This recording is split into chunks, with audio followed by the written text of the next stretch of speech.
Welcome. We're going to do a little discourse on little Revelation, and the book of Revelation, and the number 9, which is, of course, this number of consciousness. This number just, well, I was reading Campbell during vacation time, and he was showing that the absolute ultimate holy number, the holiest number of record throughout the entire universe, is number 5040. And there are particular reasons. But this number 9 is a number of consciousness, and for the most part, it's a feminine number. It is the number of spiritual consciousness. It can be, as we know, lower. It can be higher. In the book of Revelation, we learned to identify the mark of the beast as 666, which added together equals 18, which added together is 9. And so then what's being said here, the mark of the beast is simply a coded message saying to us so that this message can be used 20,000 years ago, today, 20,000 years from now. It'll always mean the same thing, that there is a part of us that obstructs the movement that is natural for us to find in order to accomplish on this earth what is the goal of nature, which is a restoration away from ego and away from the powers of desire and so forth. And so it is portrayed by this number 9, and then to deepen the plot of symbolism and mythology, allegory, and so forth, it comes in so many various shapes of, remember we talked about 432 just before I went on vacation, 432,000 and so forth and so on. It always comes out to 9. But if you look on page 1010, 1010, in your little Bibles, you come to the point of Revelation at Revelation chapter 14. And right after the beast is covered as far as being 666, it says in chapter 14 and verse 1, "And I looked, and lo, a lamb stood on the Mount Zion, and with him 144,000, having his father's name written in their foreheads." Well, you know, now we're getting into very occult things. It's always interesting to me that people tend to be afraid of the occult and yet carry a Bible around with this type of language in it. You know, this now actually becomes the higher part of the number 9, although we'll put it at the lower point here, which is 144, and it obviously adds up to that number 9. And so here we're looking at the duality. We have the lower 666, which is the consciousness which causes us the problems that we experience during our life. And you don't have to put a label on it and say this is the 666 one, because you know when you feel the way you do. I know when I feel the way I do. And in the same way, when we put the 144 on it, we're talking about a higher realm. So there is something within the human psyche, there is something within the human mind, and the great psychologists and psychoanalysts such as Carl Jung and others have talked about. There is a place within the skull, within the human brain, where we can have activation of this thing called God. It happens in a natural way. In the same way we were talking a few moments ago about these energies that are in the earth, and we say, oh, it's beautiful things happen in this particular place, so we identify it with a saint or some kind of holy person. When it has nothing to do with a saint or a holy person, it's natural. In the same way here, we can identify this with a Holy Spirit, we can identify this with a touch of God or a touch of Jesus, and then all of a sudden we get mature enough to realize, hey, this is nature, this is natural, it's available to every human being. It doesn't make any difference, as it says in the Bible, God is no respecter of persons. It doesn't make any difference if you're a Christian or a Muslim or what you are. Like when we were talking about a few weeks ago, if you're a Muslim and you meditate, you're never going to see Jesus. If you're a Christian and you meditate, you're never going to see Muhammad. If you're a Hindu and you meditate, you're never going to see Buddha. And if you're a Buddhist, you're never going to see Krishna. It depends on what you are as to what you'll see. Beauty is in the eyes of the beholder. And as Albert Einstein said, it is impossible to find the place of rest. In other words, the center doesn't exist except where you are. And just think of your life. Think of your life, whatever it may be, the negative parts of your life or the positive parts of your life. in actuality, the only thing that concerns you for the aspect of the 24-hour day is yourself, your survival. That is all that's gone on from the time you first uttered a peep when you come out of your mother's womb until this very day. The only thing really is your health and your survival. You feed yourself, you cleanse yourself, you do the necessary things to keep yourself alive. And then when you start deteriorating in one way or the other, whichever way it may be, you go into panic stages. You have to run to the doctor to have this done or that done. Things start falling apart. It is all centered on the self. And so then so much time centered on the self, and so much of it is unhappiness. And so you have to try to find out what the heck is wrong. You know, the scriptures and the ancient texts identify two aspects, but for the most part, we only have been allowed to consider the one. It's like we were talking about this morning. We're allowed to consider the Isaac part, but we're never been allowed to consider the Ishmael part. We're allowed to consider the fact that what we were talking about before, Fatima, it's a Christian thing. We've never been told that it has influences from the Muslims. And so how can you live your life? How can you be fulfilled? How can you find a correct pathway? Well, let's look at what it says. It says in Revelation 14:1, a lamb on Mount Zion. Okay. Now the lamb, when you see that word, you get into the new word we're using, a cosmology. And the cosmology is Aries. See, what's the sense, in other words, of talking about a lamb on top of a mountain? That's silly. I looked and I saw a lamb stood on the mountain. Literally, it's silly. But once you realize that the mountain is the peak of the universe, the highest point, and you understand that there's a connection, there is a part of your body that connects with this lamb. And the part of your body that's physical, actual, that connects with that lamb is the pineal gland of the brain. Pineal gland of the brain. That's the lamb. And that's the highest, that's the point within you that's been so neglected. Because who knew? I mean, I didn't know. Until I got into this thing, I never even knew that this existed. You didn't know. And yet this is a trigger mechanism, according to the ancients, that opens up this higher realm. So where would the lamb be? On the mountain, because where's the pineal gland? It's in the skull. It's in the highest part, higher part of the brain. It sits there. You can get Albert to give you some of his physiology books, and it'll show you where it is. Right? So there's a way of describing it. So now this makes things a little better, because we seem to understand that this gland is in everybody's head. It's not somebody, it's just not Christians have it, Muslims don't, everybody has it. If you don't go to church, you still have it. If you don't read the Bible, it's still there. And if you stimulate it, it'll work. It doesn't make any difference whether you know the Bible or you don't. What we try to do is try to show you in some way how these ancient stories were also very familiar with this gland. Let's take a look. And maybe you haven't seen this before. Others that have seen it before, bear with me. I don't have it written down, but look at the book of Genesis, the first book in the Bible. Look at Genesis chapter 32. Look at Genesis chapter 32. Is it hot in here? Is it me or what? No? Okay. It's me. All right. Hot flashes and whatever.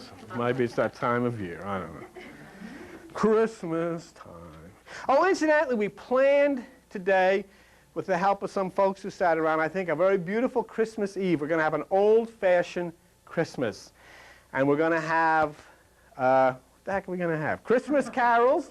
We're going to have a reading of The Night Before Christmas and all through the house. We're going to have a reading of the biblical Christmas story. We're going to have a communion, a special Christmas communion. We're going to have a lighting of the candles and singing stuff. I mean, I'm telling you, I'm crying thinking about it. Refreshments, if you want to bring something. So it's going to be, and the whole thing will go from 7:30 till 9, so you'll be out of here and be with your family. But I think it'll be a very, and you know what goes on in this room. It's a very special, gentle, beautiful room. So I think it's some nice things. It'll be a nice way to spend an hour and a half and really get into a family Christmas. And I am going to practically play no part in it at all, which will be great. Everybody is going to do all this stuff. I'm going to sing Delbert McClinton songs. Who's Fooling Who is the name of him. 7:30. Now look, Genesis chapter 32. I wanted to show you something. Did you find it in the Bible? Go to verse 30. Here's Jacob where he has been struggling with himself. And look what he says. He found this place where he can see God face to face, and he calls the name of the place what? Peniel. Okay? So there it is. And so then he said, well, wait a minute, it's in the Bible. That there is a place within you called pineal. And it's simply a gland in your brain. And you can read about it in that green book back there, the scientific discoveries in the, made in the New York Times and so forth and so on. This thing really works. And so you don't have to be religious. You don't have to be a Christian. You don't have to read the Bible or any of these things to get this thing flowing for you. And it changes your life. So when we start to look at this, the Lamb on the mountain, we're talking about the pineal gland of the brain, which is located in the highest part. 666 is the lower consciousness. That's the part. When you look at your life, just stop for a minute and think about your life. And think about some of the negative aspects of your life. You may not have caused them. I know in some of the negative aspects of my life, I didn't cause them, but I lived through them.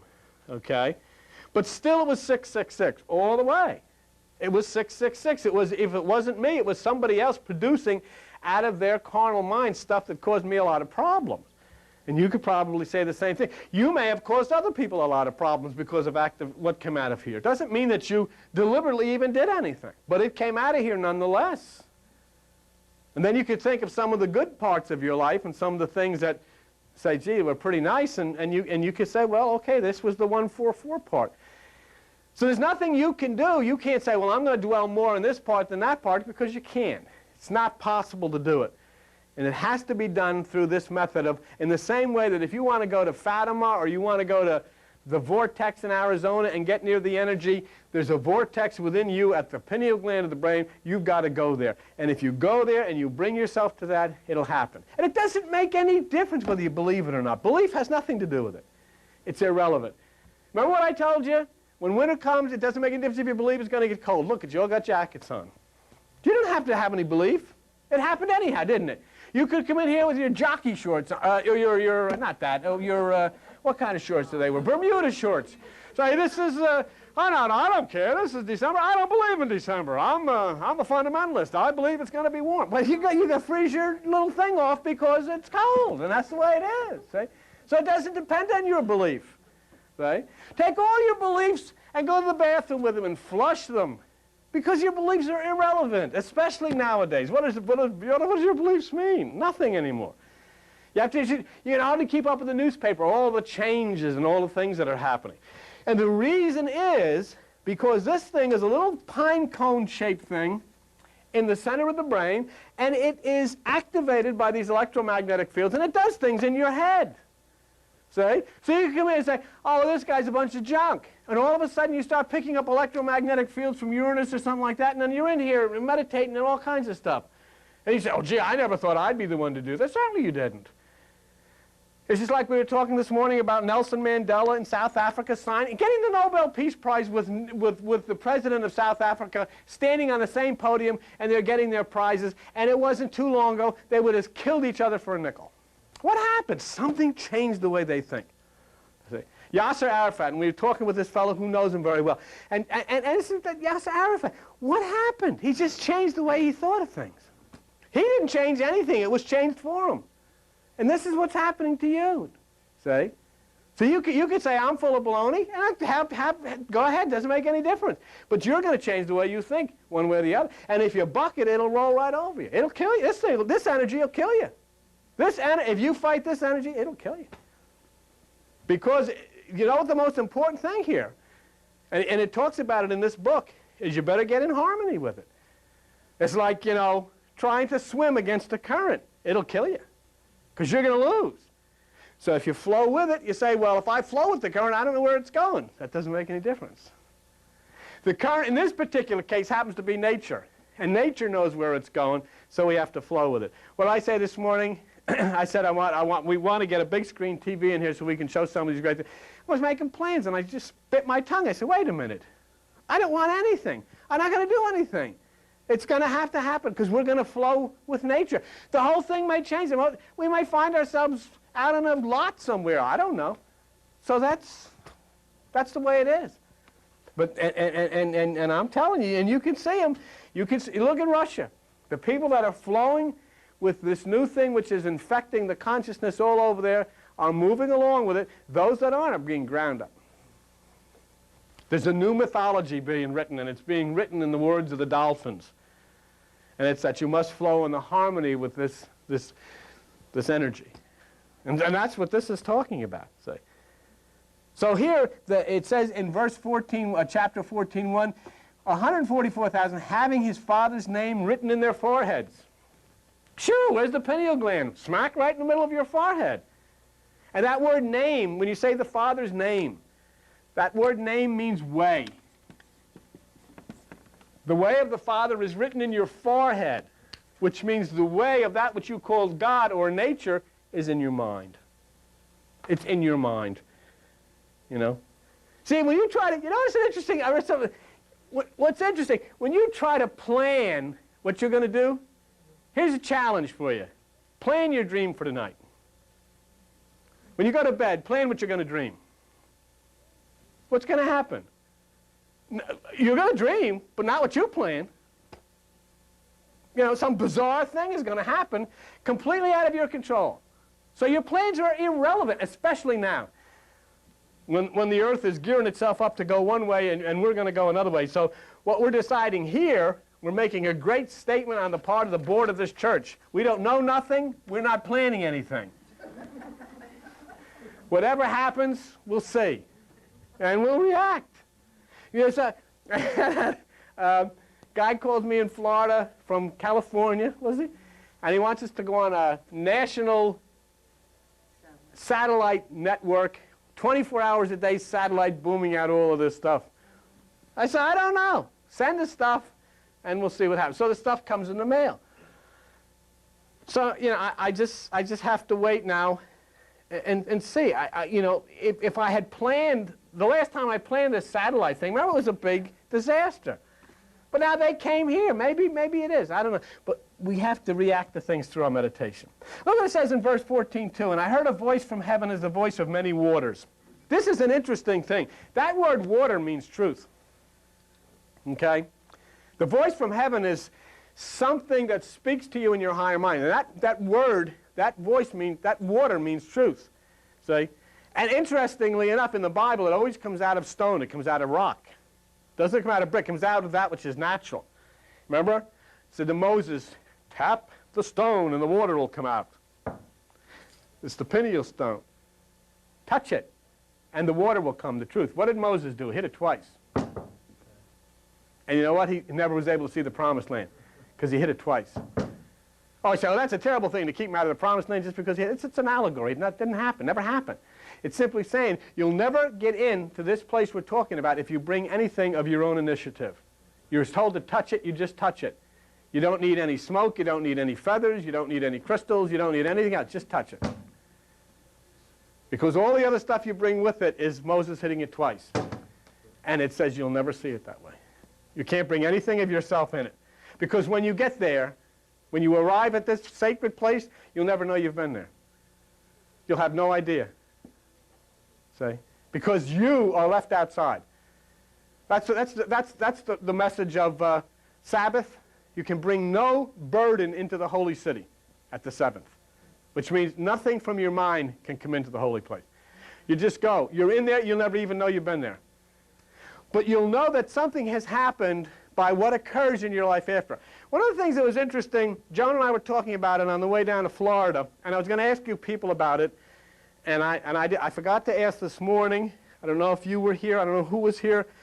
But evidently the last session that we had on Tuesday, when I spoke, Joan said that there was an accent attached to the word, to what was said, some kind of a strange or foreign accent. And if anybody knows anything about that, is that what you said? If anybody knows anything about that, I'd like to know. See, what I didn't know, didn't have any idea about that, and I'd be interested to just if anybody had heard that, that we could just think about it and ponder where this might lead or where it's come from. Although, we can't get into it to try to plot it out, but it's just interesting to talk about.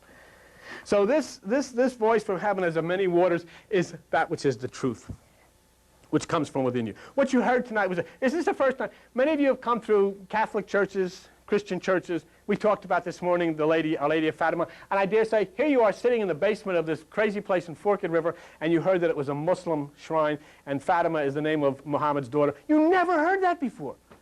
You never heard it before. And you've been to church all of your life. You've gone to church in Easter, you've gone to church in Christmas. Nobody ever told you this. And it's a pretty significant thing. I mean, thousands, millions of people go there, and yet they're taught to stay away from these people, Muslims, they're the evil people, and yet you're going to their shrine, worshiping the Lady of Fatima, which basically is Muhammad's daughter. Whoever told you that?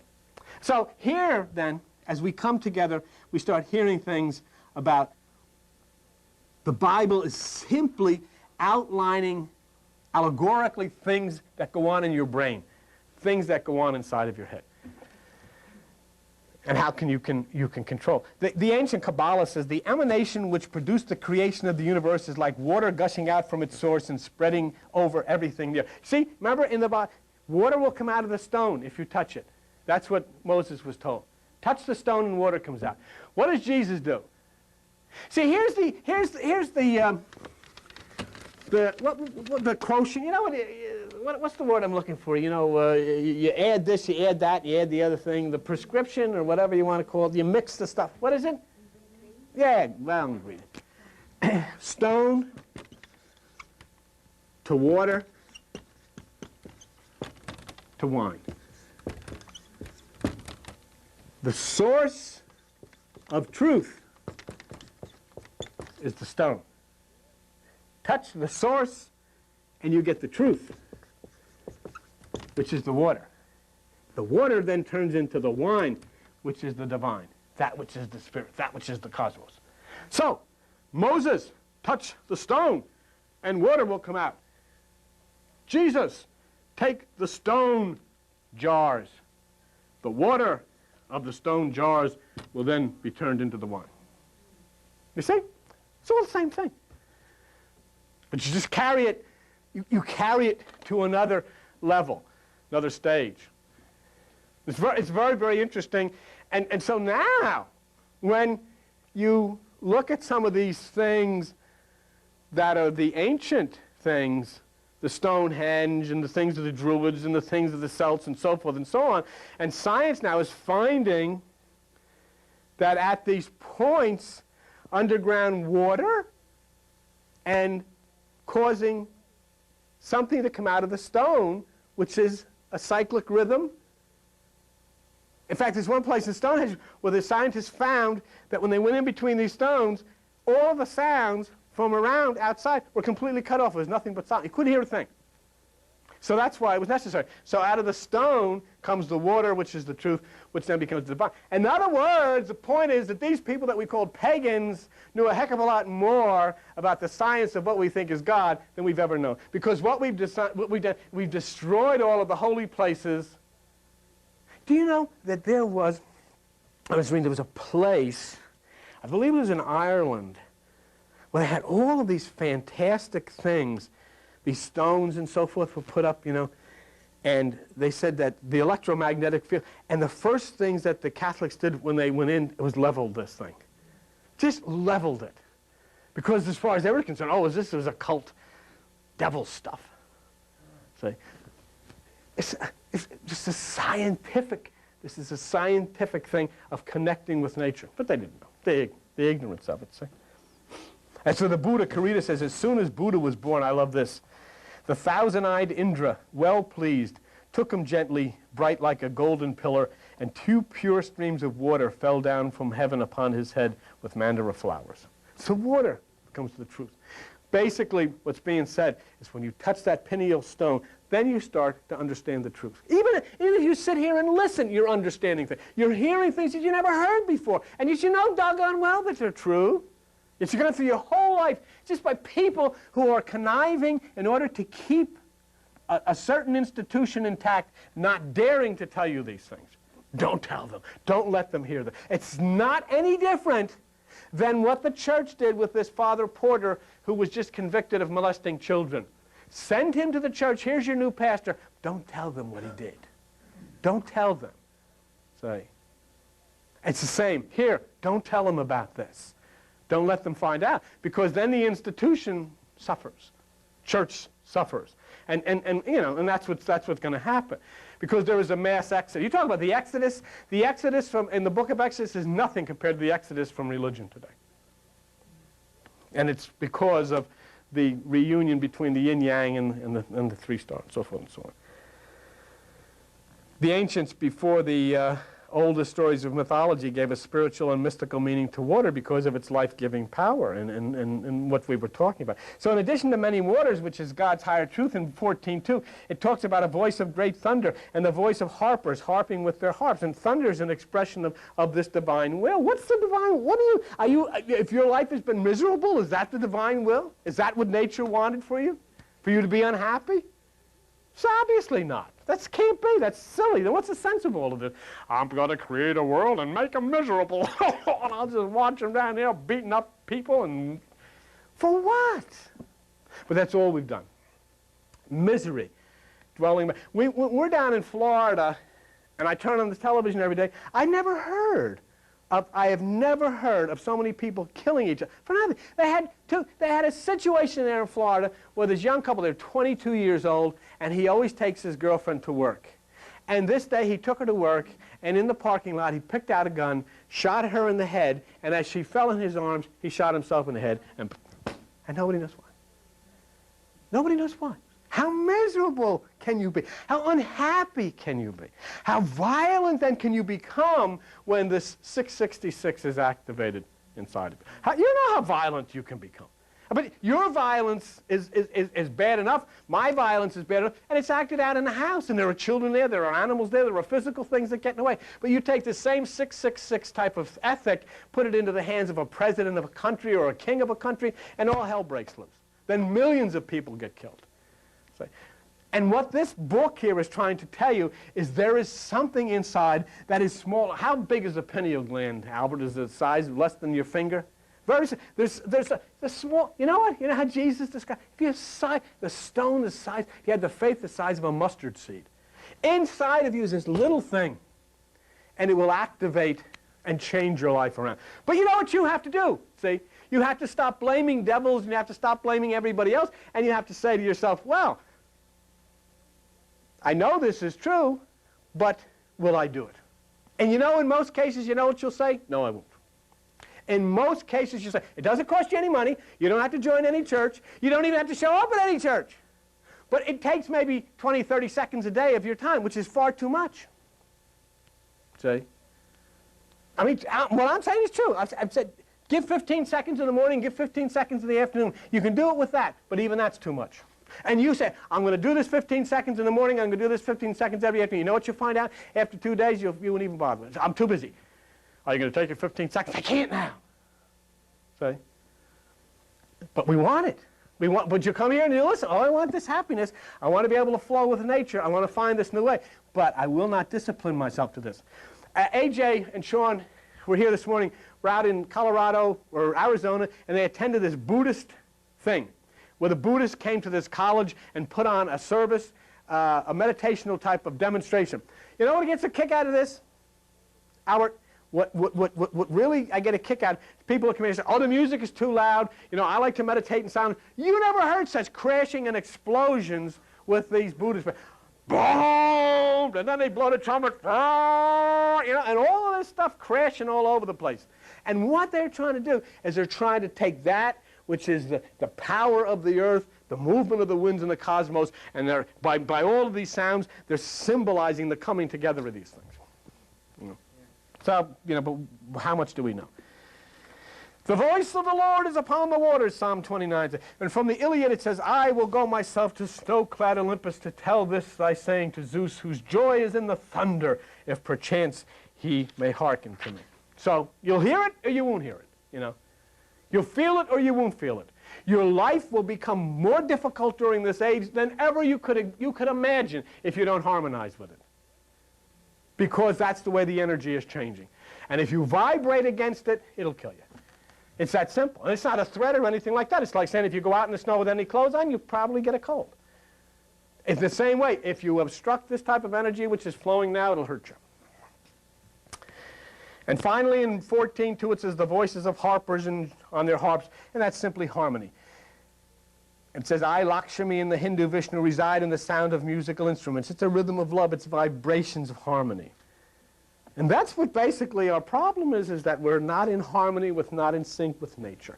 When down you see the dolphins or all these things, you see pictures of them. There's a tremendous harmony. They function in one way. I saw today the geese taking off and flying over the house, and there was a tremendous harmony. They were all flowing in this harmony. You never see them. You never see these geese flowing back and forth in all different directions. They're always in harmony. It's always people that are flying back and forth in different directions. And then what happens? You're miserable, very unhappy.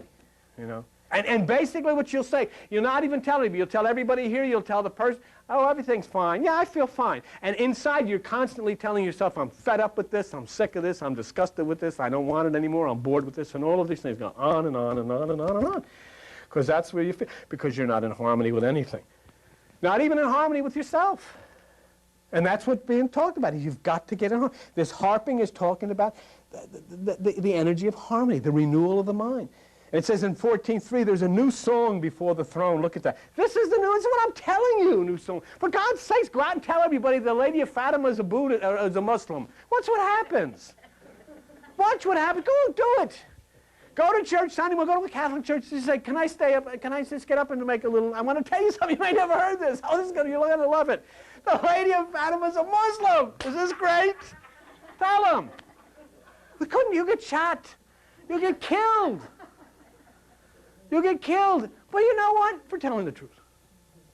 Doesn't make any difference that it's the truth. And you say, everybody, oh, this is great news. We're all one. It's really, the lady is a Muslim. Oh, this is great, so that we can all join hands with the Muslims. No. Let's start a war over that. Because it doesn't make any difference. This is truth. It's going against my harmony. It's going against what I want to be harmony. And isn't that what we do? See? We'll have harmony as long as the harmony is the way we want it. See? We'll play the music as long as it's the kind of music I like. And this is the problem. So the new song, the reference, it says in Isaiah 42:10, sing unto the Lord a new song. And aren't we doing that here? You ain't heard anything. What do you see some of the stuff that we'll be doing over the next few weeks? I mean, really, you have to come in here very mature, very open-minded, because you'll hear stuff that'll freak you out. I mean, for some of you who have been coming here a long time, are going to hear stuff that you'll shake. And because you say, God. But I'll show you stuff to support it, to substantiate it, but still in all, it's a crusher on your mind. God, how could he say that? Well, how can you not say anything? Because whatever it is that you say, it's going to prompt you to think. And as long as you're thinking, you may disagree. But how can you even disagree? Because nobody can prove. But just think. All of these strange things, I mean, we were talking this morning about the pedophiles in the clergy and everything. I said, oh, this is a new thing. Well, somebody says, well, I never heard of that. In ancient Greece, if you were the aristocracy, you were given a boy for sex. If you were of the lower class, you couldn't do it. But as long as you were the upper class, you had a boy. They used to send them out into war. They brought boys with them for sex. And Saint Francis? It wasn't Saint Francis. One of the Catholic saints was reviewing the different priests, and he writes in his ledger that they have sex with boys because they will not violate their oath of celibacy. This is hundreds of years ago. This is nothing new. You're talking something like that. And the people who were homosexuals, Alexander the Great was gay. This guy was one of the toughest guys that ever put on a sword. The guy was gay. He's up there with his sword. Come on. I'm winning this one. And nobody messed with him. The guy was gay. I mean, this guy really presided over great political orgies. He was gay. Who would know? Nobody ever. They taught me about Alexander the Great when I was in school. Never told me he was gay. Pompeii. Yeah. All of these. See, but I mean, these are things, when you start to sit down and talk about these things, you start to shake, and like you do here when I say these crazy things, you just stare straight ahead, you don't dare. It's not me that's involved in it. You see? Because you can't, God, how could this be? This is one of the great love stories in the Bible.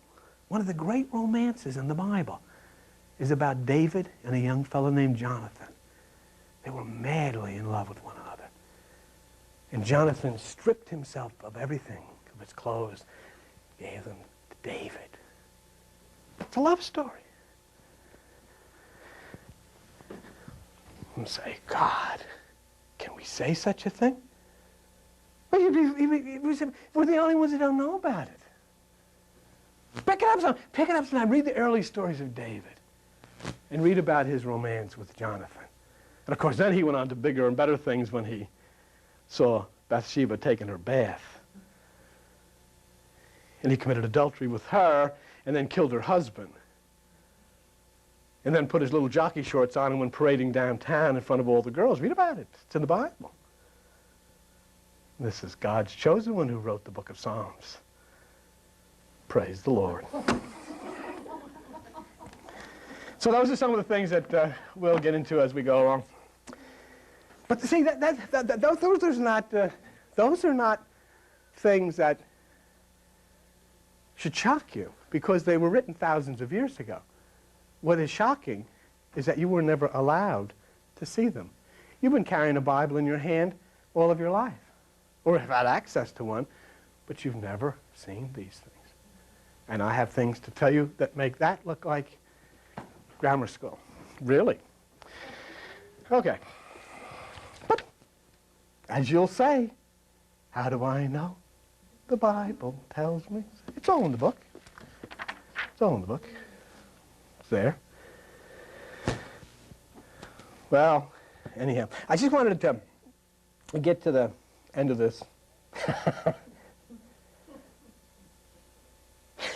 In verse 14, Revelation 14:3 says, no man could learn that song.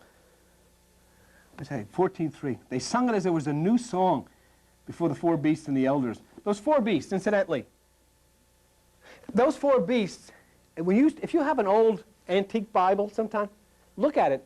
In the four Gospels, the beginning of each of the Gospels, you'll see a picture of the beast. Christian Bibles. Because the four beasts were the lion, the bull, the eagle, and the man. And they're the four beasts which indicate the four aspects of the zodiac, the 4 points of the compass. But look what it says. No man could learn that song but the 144,000 which were redeemed from the earth. The 144. The song, the new song, you'll sing it, you'll hear it, you'll flow in harmony with it when you've been redeemed from the 666. And you're not going to be redeemed from the 666 all the time. But it's like taking a hike up to the mountain. Jesus wasn't up on the mountain all the time. Much of the time he was mingling with the people and he got all screwed up. And he said he couldn't handle it anymore, so he disappeared from their midst and went up into a mountain. But when you're up into the mountain, that's when you'll hear the song. That's what it's saying. When you raise yourself, but you've got to do it. You've got to raise yourself. Nobody's going to do it for you. It can't happen by osmosis. You have to do it. See? Here's a graphic description of that which is redeemed or saved. Okay? 14:4. These are they which were not defiled with women. Now that is a degrading statement to make, okay? When you understand, however, that the word woman means the emotions, then you begin to realize it's saying the ones who are saved are those who are not defiled by their own emotions. The emotions are not charting the course of your life, your mind is. They are not defiled with women. They don't have intercourse with the emotions, for they are what? Virgins. Virgins. Means there's no thought. The consciousness is pure. The absence of carnal thought in meditation. They are virgins. These are they which follow the Lamb wherever he goes. That's the pineal gland of the brain. Who follow the Lamb wherever he goes. They were redeemed from among men, being the first fruits unto God and unto the Lamb. The first fruits is that which is the physical. And I'm not going to get into that because it's a lot of religious stuff, and I don't get into that. So the redeemed, anyhow, are those which are the carnal thoughts which are raised above that which is the part of trouble. In 14:5 it says, in their mouth was found no guile, for they are without fault before the throne of God. Being without fault means you are without thought. That means that you are in that split second. You can come in here on a Tuesday night, you can come in here on a Thursday night, you can go into meditation, and you may sit here for 30 minutes, and maybe out of that 30 minutes you may have 20 seconds of pure, absolute no thought. That's all that's necessary. All that's necessary. You know, if you were sitting on a bomb in the chair, if there was a bomb wired to the bottom of your chair, it wouldn't take but 1 second. It doesn't require 45 minutes to blow you up. The twinkling of an eye. It's saying, but I'm trying to make a point to you. It doesn't require 45 minutes. It doesn't require 30 minutes to blow you up. It doesn't require 30 minutes to blow all the crap out of your head. It's instant. The power is awesome, and it's instant. Okay? And then the life changes, the life force changes. Now you know, you can still have trouble with the person you live with. You can still have trouble with the people at the job and all of these kinds. But your reactions to it are tremendously more improved. But more than that, much more than that, you will begin to move in a Christ-like position, because what the thing is, not correcting your job, not correcting your home life, it is correcting the movement of this earth. It's a mess. And the time now is for the New Age to resolve it and make things the way they should be, and set people free. We were talking this morning, one of the great things that we had on this trip was to go to this dolphin place. And you know one of the most beautiful things they do? They have the dolphins trained and all that. Every night they open the gates and the dolphins swim out into the ocean. And then they signal them and they come back. And they had a hurricane down there. Remember the hurricane that went through Homestead? They were concerned the dolphins would get killed in these pens banging up against the things. They opened the gates and they swam out into the hurricane, into the ocean. And it was over. What did they put on their heads? Zinc oxide or something, so they could find them, and they all came back. And they're great. But you know what they do? If you don't stop, there's one dolphin there who has learned to imitate the laugh of one of the trainers. And he laughs just like this guy who laughs. And he taught all the other ones to laugh. And so they'll say, now please, when you go through here, stop and say something to them, because if you just walk by, they'll start laughing at you and making fun of you. And the people that walk by, that's exactly the dolphins. You know, they're laughing at them and shaking their noses at them and all this stuff.